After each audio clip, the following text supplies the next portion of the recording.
Hello बच्चों, मेरे class में आप सभी का हार्दिक स्वागत है। आज हम लोग गोस्वामी तुलसीदास जी द्वारा रचित केवट प्रसंग को पढ़ने जा रहे हैं। केवट प्रसंग उनके द्वारा रचित महाकाव्य रामचरितमानस के अयोध्या कांड से उद्धृत है। और आप सभी जानते हैं कि तुलसीदास जी ने रामचरितमानस को अवधी भाषा में लिखा है। तो इसलिए यदि प्रश्न पूछा जाता है कि केवट प्रसंग में जो दोहा और चौपाई दिए गए हैं उसकी काव्य भाषा क्या है, तो आप इसका उत्तर लिखेंगे अवधी भाषा।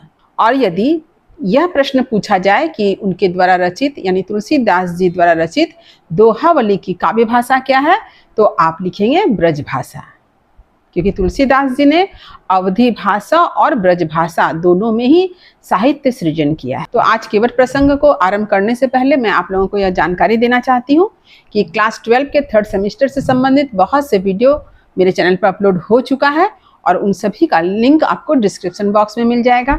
इसके साथ ही साथ मैंने बच्चों की सहूलियत के लिए प्लेलिस्ट भी तैयार कर दिया है। जो बच्चे क्लास 11 के 1st सेमेस्टर और 2nd सेमेस्टर के सिलेबस को पढ़ रहे हैं उनके लिए 1st सेमेस्टर और 2nd सेमेस्टर के नाम से प्लेलिस्ट तैयार कर दिया गया है।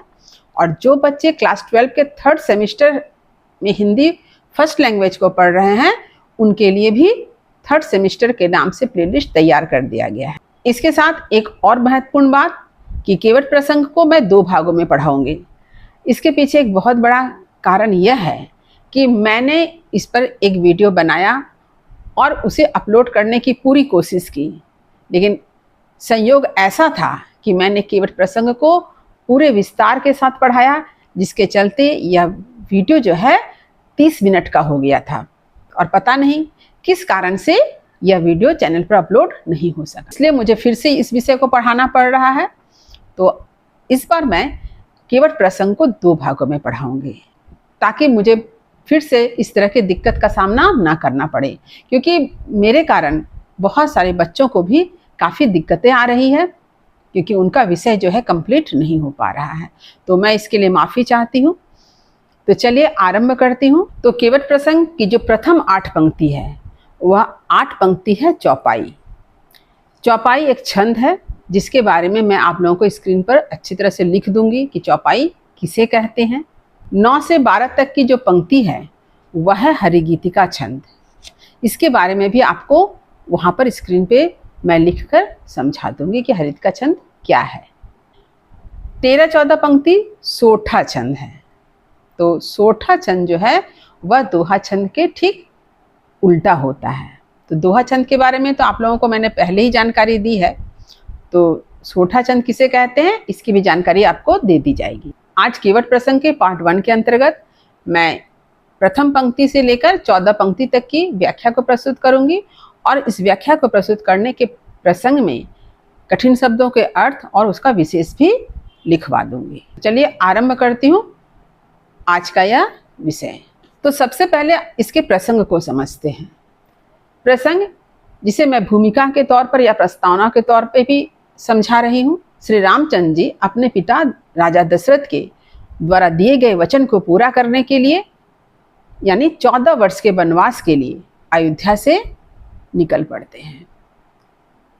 कहाँ के लिए? वन के लिए। तो उन्हें अयोध्या से लेकर वन तक पहुँचाने के लिए ही अयोध्या के एक मंत्री सुमंत्र साथ में जाते हैं।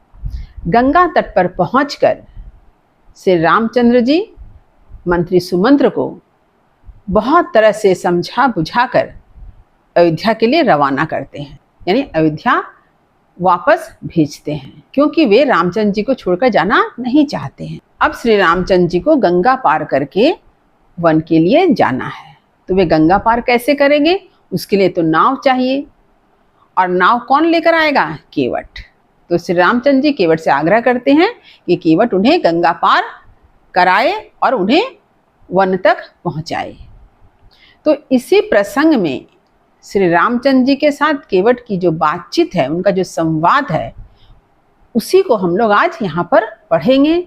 यह राम केवट संवाद के नाम से प्रसिद्ध है और इसे हम लोग आज पढ़ रहे हैं केवट प्रसंग के नाम से। तो अब चलिए पंक्ति की व्याख्या करती हूँ। तो हमेशा की तरह मैं 2-2 पंक्ति को पढ़ूंगी, फिर उसमें आए हुए कठिन शब्दों के अर्थ को बताने के बाद पंक्ति की व्याख्या करूंगी। चलिए आरंभ करती हूँ। देखिए, जासु वियोग विकल पशु ऐसे, प्रजा मातु पितु जियहि कैसे, बरबस राम सुमंत्र पठाए, सूर सरी तिर आपू तब आए। तो अब चलिए यहाँ पर जो कठिन शब्द आए हैं उसके अर्थ को समझ लें। तो जासु, जासु का अर्थ होता है जिसके, वियोग, वियोग यानी बिछुड़न, विकल, विकल यानी व्याकुल, पशु, पशु का अर्थ है पशु पक्षी इत्यादि, ऐसे यानी इस तरह, मातु पितु यानी माता पिता, जिए ही मतलब जिएंगे, कैसे यानी किस प्रकार, बरबस यानी जबरदस्ती या बाध्य करके, सुमंत्र अयोध्या के एक मंत्री का नाम है, पठाए यानी वापस भेजना, सूरसरी गंगा नदी को कहा गया है, तीर अर्थात किनारा, आपू यानी स्वयं। अब पंक्ति का अर्थ समझते हैं। देखिए, जासु वियोग विकल पशु ऐसे, तुलसीदास जी कह रहे हैं कि जिसके वियोग में पशु पक्षी इत्यादि व्याकुल हो उठे हैं। तो किसके वियोग से? श्री रामचंद्र जी के वियोग से। यानी श्री रामचंद्र जी जब अयोध्या छोड़कर वन के लिए निकल पड़ते हैं तो अयोध्या के जितने पशु पक्षी इत्यादि हैं सभी श्री रामचंद्र जी के वियोग में विछड़न से व्याकुल हो उठते हैं। इसी प्रसंग में पुनः तुलसीदास जी कहते हैं कि प्रजा मातु पितु जियहि कैसे। तो आप सोचिए कि जब पशु पक्षी इतने व्याकुल हैं तो श्री रामचंद्र जी की जो प्रजा है यानी अयोध्या की जो प्रजा है, उनके जो माता पिता हैं, वे श्री रामचंद्र जी के बगैर, उनके बिना कैसे जीवित रहेंगे। यानी उनका जीना बड़ा मुश्किल है।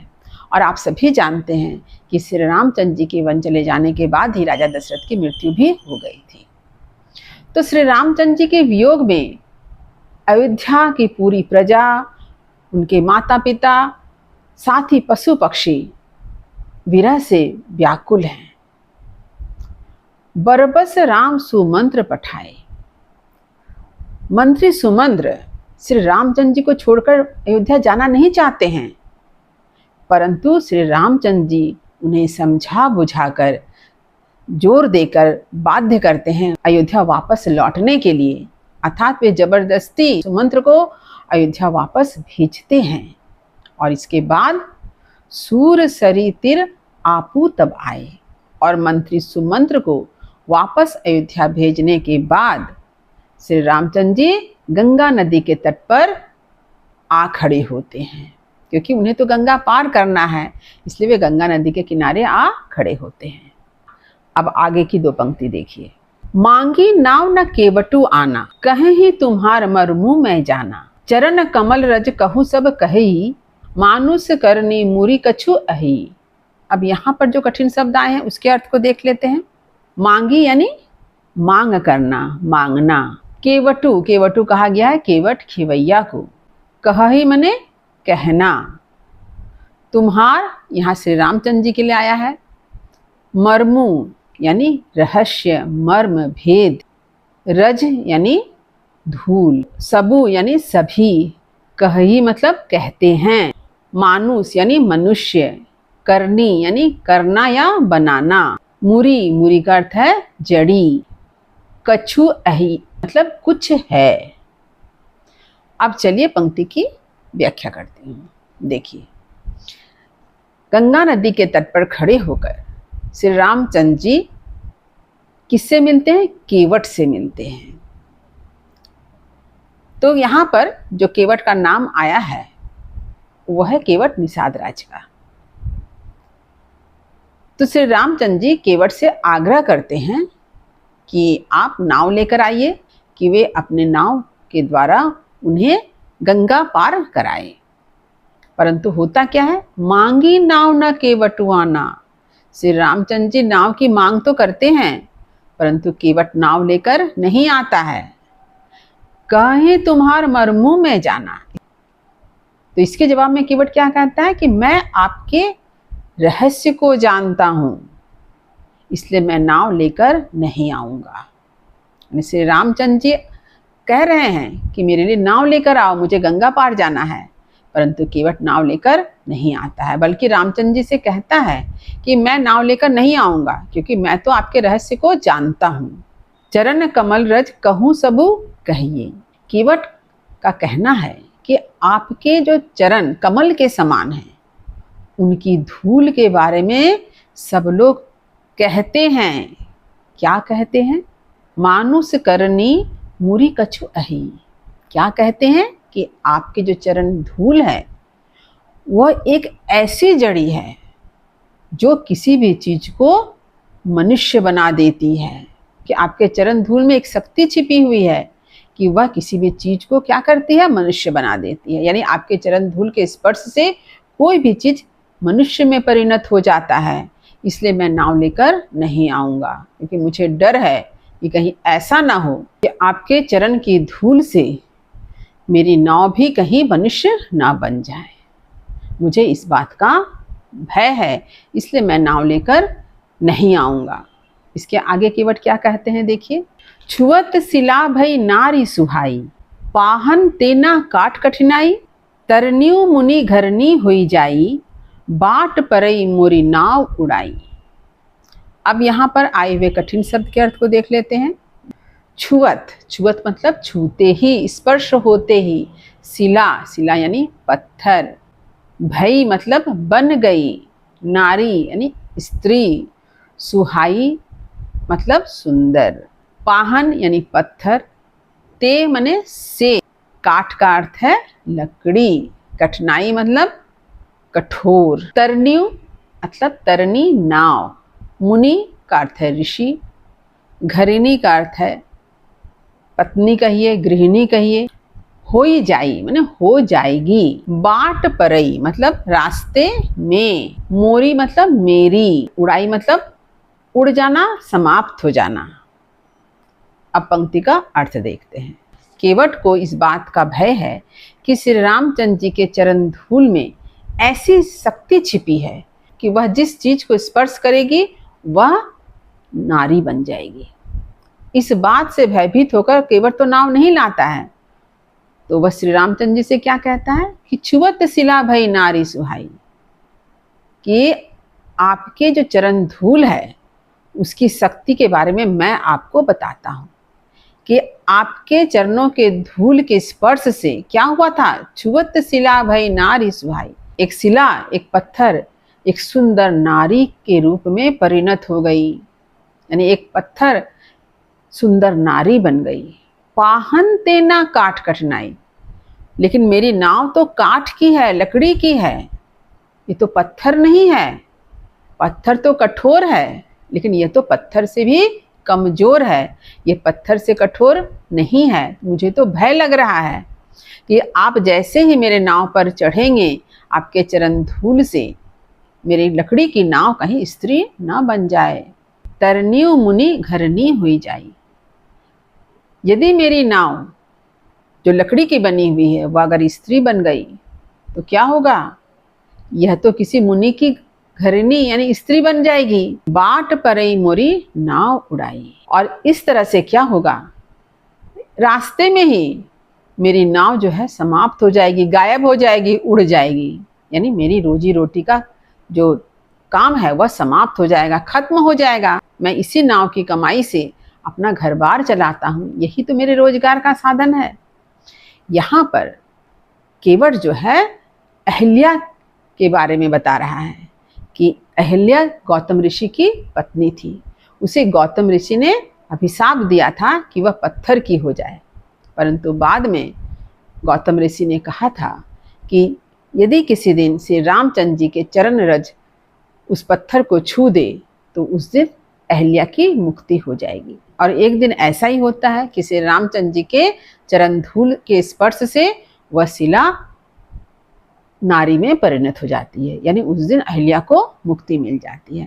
तो ये जो कथा है, इस कथा की ओर केवट का इशारा है। यही प्रतिपालऊ सबु परिवारू, नहीं जानऊ कछु और कबारू, जो प्रभु पार अवसी गा चहहु, मोहि पद पदुम पखारन कहहु। देखिए यहाँ पर एक रहस्य छिपा है। केवट के मन में यह बात है कि वह येन केन प्रकरण श्री रामचंद्र जी के चरण को पखारना चाहता है। इसलिए इतनी सारी बातों को बड़ी सुंदर तरीके से श्री रामचंद्र जी के सामने प्रस्तुत करता है, ताकि श्री रामचंद्र जी अपने पैर को धुलवाने के लिए तैयार हो जाए। केवट उन श्री रामचंद्र जी के पैर को धोना चाहता है। अब यहाँ पर आए हुए कठिन शब्द के अर्थ को देख लीजिए।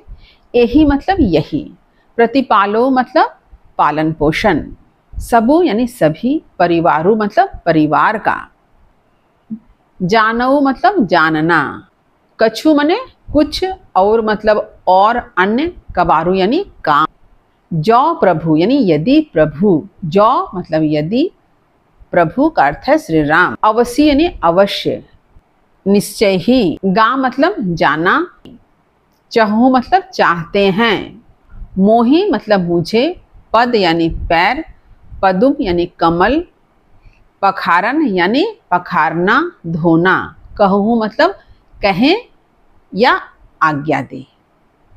अब पंक्ति का अर्थ समझिए। केवट जो है श्री रामचंद्र जी को बड़े ही सहज तरीके से कहता है, यही प्रतिपालो सबु परिवारों, कि मेरी जो काठ की नाव है, इसकी कमाई से ही तो मैं पूरे परिवार का भरण पोषण करता हूँ। यही नाव तो मेरे परिवार का पालन पोषण करती है, और यदि ये नाव चली गई, उड़ गई, नष्ट हो गई, तो मैं क्या करूँगा? मैं अपने परिवार का भरण पोषण कैसे करूँगा? मुझे तो कोई अन्य काम नहीं आता है। नहीं जानऊ कछु और कबारू, मैं तो नाव चलाने के अतिरिक्त, नाव खेने के अतिरिक्त मुझे अन्य कोई कार्य करना नहीं आता है। जो प्रभु पार अवसी गा चाहूँ। अब केवट श्री रामचंद्र जी से यह कहते हैं, यह निवेदन करते हैं कि यदि प्रभु श्री राम निश्चित रूप से नदी के उस पार जाना चाहते हो तो मोहि पद पदुम पखारन कहूँ। ये देखिए, यही जो केवट की इच्छा है कि आप मुझे अपने कमल जैसे चरण को पखारने की आज्ञा दें। केवट के मन में तो यही बात है। केवट यही चाहता है कि वह किसी भी प्रकार से श्री रामचंद्र जी को तैयार करे कि वे अपना पैर केवट से धुलवाने के लिए तैयार हो जाए। तो इसी बात को यहाँ केवट बड़ी ही सुंदर तरीके से श्री रामचंद्र जी से कहते हैं, मोहि पद पदुम पखारन कहूँ, कि मुझे अपने कमल जैसे पैर जो हैं उसे पखारने की अनुमति दे। तो अभी तक आपने जो कुछ पढ़ा ये सब है चौपाई छंद में। इसके बाद जो है ये है हरिगीतिका छंद। पद कमल धोई चढ़ाई नाव, न उतराई चहूँ, मोहि राम रावरी आन दशरथ सपथ, सब साची कहूँ, वरु तीर मारहूँ लखनू, पै जब लगी ना पाय पखारी हूँ, तब लगी ना तुलसीदास नाथ, कृपाल पारु उतारी हूँ।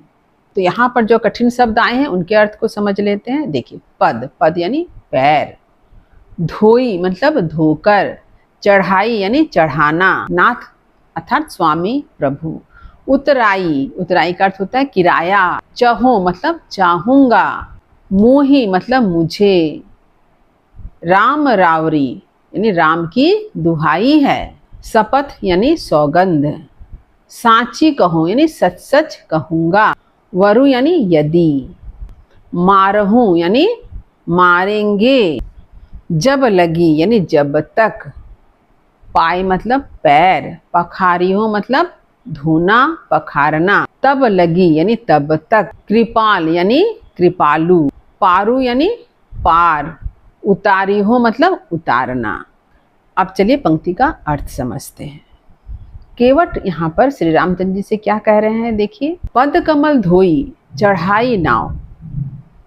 केवट श्री रामचंद्र जी से कहते हैं कि मैं आपके कमल जैसे चरण को, पैर को धोकर ही अपने नाव पर चढ़ाना चाहता हूँ, न उतराई चाहूँ, लेकिन मैं इसके बदले उतराई या किराया नहीं लूँगा, लेकिन मुझे क्या करना है, आपके पैर को धोना है।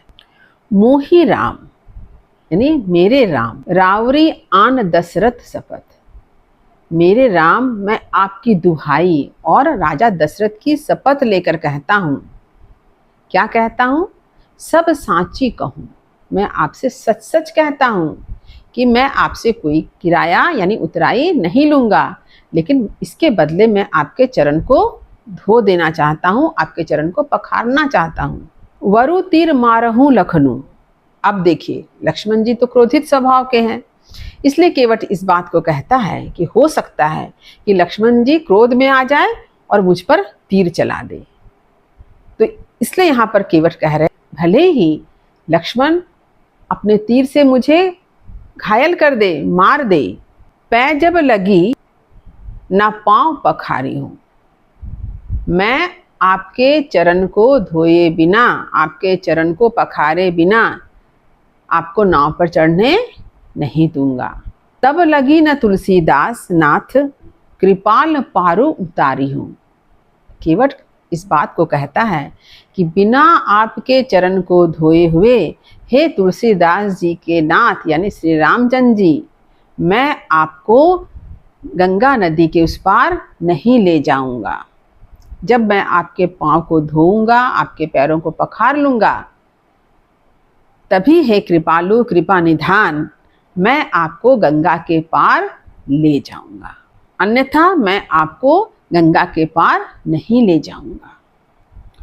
अब अगली जो दो पंक्ति है वह है सोठा छंद। देखिए, सुनी केवट के बैन प्रेम लपेटे अटपटे, विहसे करुणायन चितई जानकी लखन तन। अब यहाँ पर जो कठिन शब्द है उसके अर्थ को समझते हैं। देखिए, सुनी यानी सुनकर, केवट यानी खेवैया नाविक, बैन यानी वचन, लपेटे यानी सना हुआ, अटपटे यानी अटपटा सा, अनोखा सा, विहसे, विहसे यानी हंसना, मुस्कुराना, करुणायन यानी करुणा के जो सागर हैं श्री रामचंद्र जी, चितई यानी देखकर, जानकी यानी माता सीता, लखनऊ यानी लक्ष्मण, तन यानी शरीर।